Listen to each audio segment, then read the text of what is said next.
Good evening सभी को नमस्कार। आज का मेरा टॉपिक है एसिडिटी। बहुत कॉमन डिजीज है, लेकिन इसको बहुत आसानी से सुलझाया भी जा सकता है। एक्चुअली जब हम खाना खाते हैं तो खाना हमारे माउथ से ही शुरू हो जाता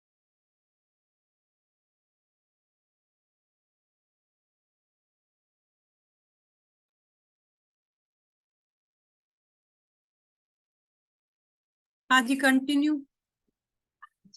जैसे ही हम खाना अपने मुंह में डालते हैं, जिसको हम बकल कैविटी कहते हैं, इसके अंदर जो सलाइवा होता है, सलाइवा के अंदर डाइजेस्टिव एंजाइम्स होते हैं। वो जैसे ही निवाला जाता है वैसे रिलीज होने लगते हैं, और सलाइवा के साथ मिलकर जो हमारा फूड होता है,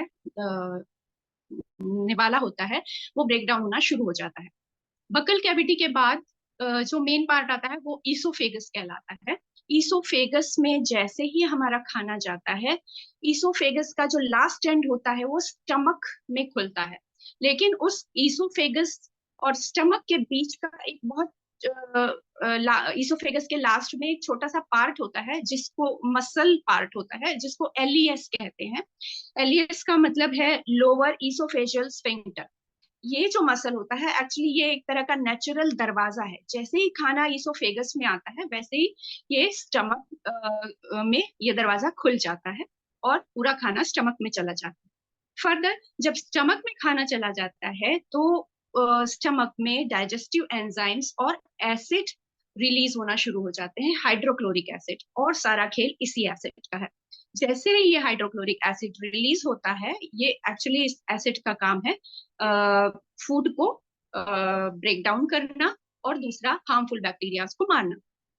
अब स्टमक जो होता है, जैसे ही एसिड को रिलीज करता है, ये एसिड अगर जरूरत से ज्यादा रिलीज होने लगे तो ये जो एलईएस है इसको पुश करके रिफ्लक्स एक्शन दिखाता है और ऊपर की तरफ जाने लगता है, इसोफेगस ट्रैक्ट से ऊपर की तरफ, यानी चेस्ट और हमारे थ्रोट की तरफ। और हमको बर्निंग सेंसेशन शुरू हो जाता है, वोमिटिंग सेंसेशन शुरू हो जाता है, और दूसरी तकलीफें शुरू हो जाती हैं। इसका एक रीजन ये है कि ये जो एलईएस होता है ये वीक हो जाता है। इस वीक होने के भी बहुत सारे दूसरे वजह होती हैं, जिसको हम आगे डिस्कस करेंगे। अब इसोफेगस पाइप से जब एसिड ऊपर की तरफ जाता है तो हमको बहुत सारे सिम्टम्स दिखाई देने लगते हैं। जैसे मैंने अभी कहा कि वोमिटिंग सेंसेशन होता है, ब्लोटिंग होता है, इरिटेशन होता है। और जब ये सब बहुत ज्यादा होने लगता है तो इसको हम जीईआरडी यानी गैस्ट्रो ईसोफेजियल रिफ्लक्स डिजीज के नाम से बुलाते हैं। एक्चुअली स्टमक का काम होता क्या है, जब हम खाना खाते हैं तो स्टमक जो होता है वो उस खाने को पचाने का काम करता है। मैं अब आपको दो बातें बताऊंगी। एक तो ज्यादा एसिड प्रोड्यूस ना हो, और दूसरा एलईएस को स्ट्रेंथन कैसे करें। तो ये दो बातें बहुत इंपॉर्टेंट है, और अगर हम इनको ध्यान में रखकर अपना खाना खाते हैं तो हमारी ये एसिडिटी वाली प्रॉब्लम बिल्कुल काफी हद तक रिजॉल्व हो जाती है। पहला तो है अपनी ईटिंग हैबिट को हम बदलें। तो सबसे पहला काम हमें ये करना चाहिए कि जो खाना है उसको हम बहुत धीरे धीरे चबा चबा कर खाना चाहिए। अगर हम प्रॉपर नहीं चबाएंगे खाने को तो हम बड़े बड़े चंक्स निगलते चले जाएंगे। तो जब हम ये चंक्स निकलते निगलते हैं, स्वालो करते हैं, तो उस समय हमारा सिंपैथेटिक नर्वस सिस्टम ऑन हो जाता है। ये सिंपैथेटिक नर्वस सिस्टम ये करता है कि हमारा जो ध्यान है वो डाइजेशन पे ना रख के हम जिस वजह से जल्दी जल्दी हड़बड़ी में खा रहे हैं उस पर फोकस कर देता है, जिसकी वजह से हमारा खाना अनडाइजेस्टेड रह जाता है। जब हम खाने को बड़े आराम से चबा चबा कर खाते हैं तो क्या होता है कि सलाइवा के एंजाइम्स उसमें मिलते हैं, और हम धीरे धीरे चबाकर खाने से पहले जो बड़े निवाले होते हैं वो ब्रेक डाउन हो जाते हैं, और फिर ब्रेक डाउन होने के बाद फिर से वो और भी छोटे मॉलिक्यूल्स में कन्वर्ट होते हैं। पहले वो पेस्ट बनते हैं और फिर लिक्विफाई हो जाते हैं। अब बक्कल कैविटी से ये लिक्विफाइड जो फूड है वो ईसोफेगस में जाता है। जैसे ही वो ईसोफेगस में जाता है वैसे ही जो वॉल्व नीचे है, एलियस नाम का, जिसका मैंने जिक्र किया था, वो ओपन हो जाता है और वो जाके सीधे स्टमक में खुल जाता है। अब स्टमक की जो बाहर की दीवार हमको स्मूथ नजर आती है, एक्चुअली वो अंदर से स्मूथ नहीं होती। हमने चक्की सबके यहाँ देखी है, पहले पुराने समय में लोगों के यहाँ चक्की होती थी जिसका नीचे वाला हिस्सा स्टेबल रहता था लेकिन ऊपर वाला यूं घूमता रहता था। तो वैसी ही चक्की हमारे स्टमक के अंदर भी होती है। उसमें अंदर की दीवार पर फिंगर के तरह आउटग्रोथ्स निकले हुए होते हैं और वो इस तरह मूव करते रहते हैं।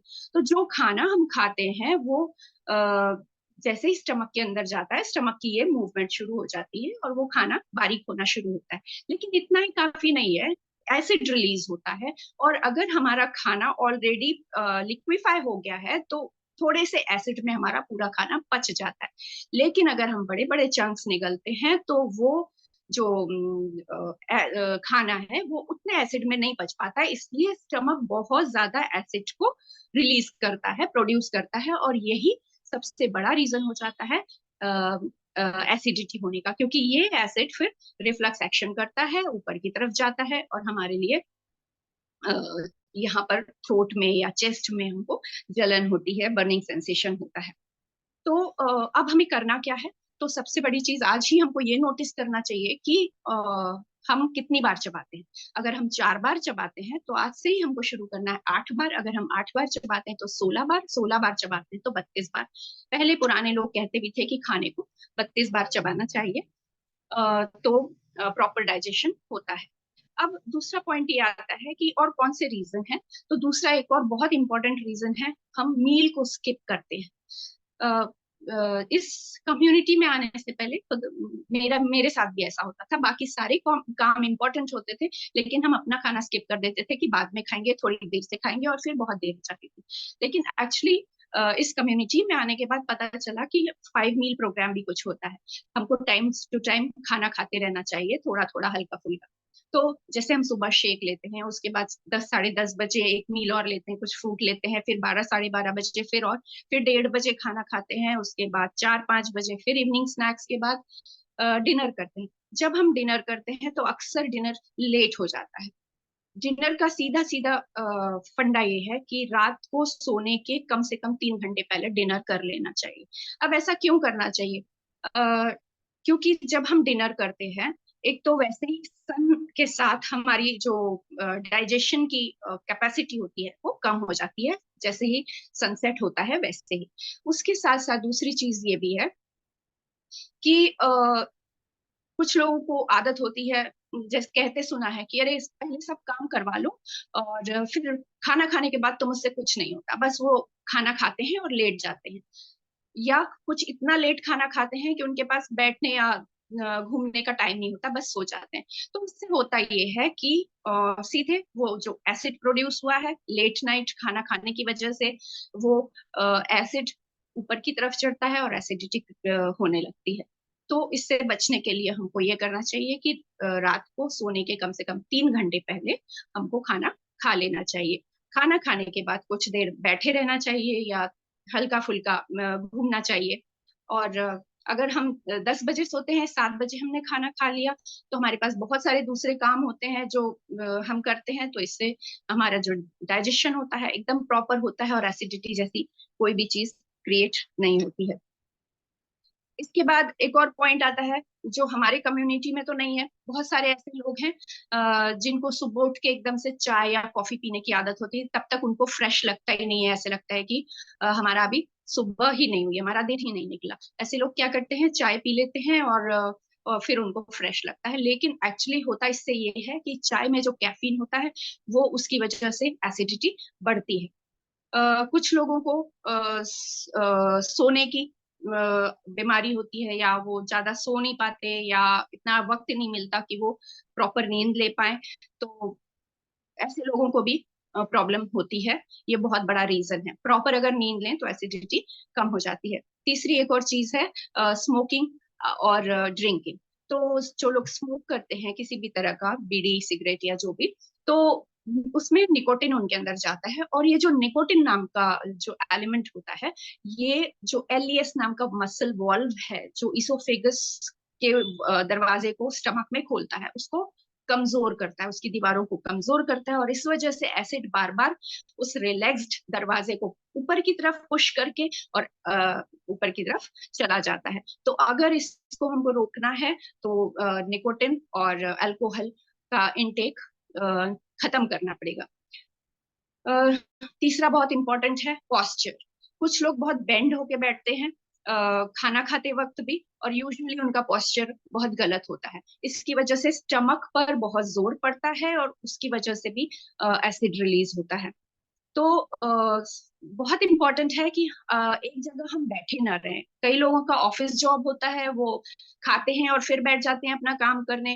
कंप्यूटर टेबल वर्क होता है, कंप्यूटर पे कंटिन्यू काम करना होता है। तो ऐसे लोगों को एसिडिटी की बहुत प्रॉब्लम होती है, क्योंकि वो उनकी बॉडी मूव ही नहीं होती। तो डाइजेशन का जो प्रोसेस है वो ठीक तरह से नहीं हो पाती है। इम्प्रॉपर डाइजेशन की वजह से उनका फूड जो होता है वो अनडाइजेस्टेड रह जाता है, और इसकी वजह से एसिडिटी और गैस्ट्रिक प्रॉब्लम जैसी चीजें होती हैं। और स्ट्रेस भी एक बहुत बड़ा फैक्टर है जिसकी वजह से एसिडिटी बढ़ती है, और कम सोने से भी बढ़ती है। इसके अलावा अब हम ये बात कर सकते हैं कि ऐसे कौन से चीजें हैं जो अपने स्तर पर हम सुधार कर सकते हैं। तो सबसे पहले तो हम प्रॉपर च्यू करके खाना खाएं, प्रॉपर चबाएं, ताकि वो जो हमारा फूड है वो लिक्विफाई हो और आगे की प्रोसेस बहुत स्मूथली हो जाए। दूसरा, हम टाइम पर सोएं और कम से कम 7 से 8 घंटे की नींद लें। तीसरा, जो वाटर इनटेक है वो प्रॉपर होना चाहिए। चौथा है, जो अब हम जब इस कम्युनिटी में हैं तो इसको कैसे मिस कर सकते हैं। इतना सब करने के बाद भी अगर कोई प्रॉब्लम हो रही है, अगर कोई इश्यूज इस संबंध में है, तो फाइबर रिकमेंड करते हैं हमारे कोचेस, एलो कंसेंट्रेट रिकमेंड करते हैं, और प्रोबायोटिक्स रिकमेंड करते हैं, और इनका 100% रिजल्ट है, और सारे प्रॉब्लम्स इससे रिजॉल्व हो जाते हैं। तो मेरा टॉपिक आज का इतना ही था। Thank you.